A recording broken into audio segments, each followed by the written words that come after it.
காலையில் மத்தேயு 1 எடுத்தால் சாயங்காலம் வெளிப்படுத்தல் 22 வரைக்கும் படிக்க முடியும் உங்களால்.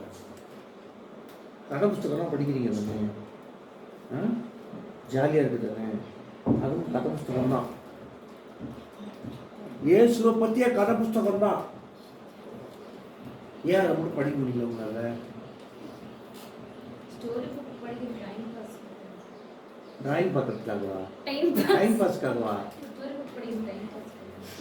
இது படிக்கலன்னா உன் டைம் பாஸ் ஆயிடும். உனக்கு கொடுக்கப்பட்ட டைம்குள்ள நீ இதை படிச்சு உள்ள ஏற்றிக்கலாம், உன் டைமே பாஸ் ஆகிடும். பரவாயில்லையா? புரியுதா? டைம் பாஸுக்காக பைபிள் படிக்கக்கூடாது, ஒத்துக்கிறேன் நான். ஆனால் படிக்கணும்னா டைமே பாஸ் ஆகிடுமே. காலம் தீதா இருப்பதினால் பிரயோஜனப்படுத்திக் கொள்ளுங்கள் அப்படின்னு வேறு நமக்கு சொல்லுது. புரியுதா?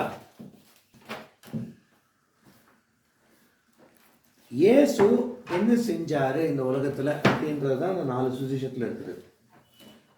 ஓகேவா?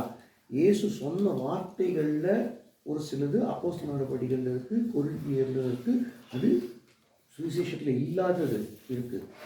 ஓகேவா? அதெல்லாம் பார்க்க சொல்ல.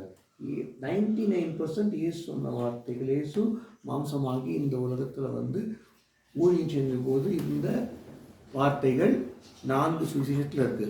ஸ்டோரி அது, ஜீசஸ் ஸ்டோரி ஆஃப் ஜீசஸ். புரியுதா?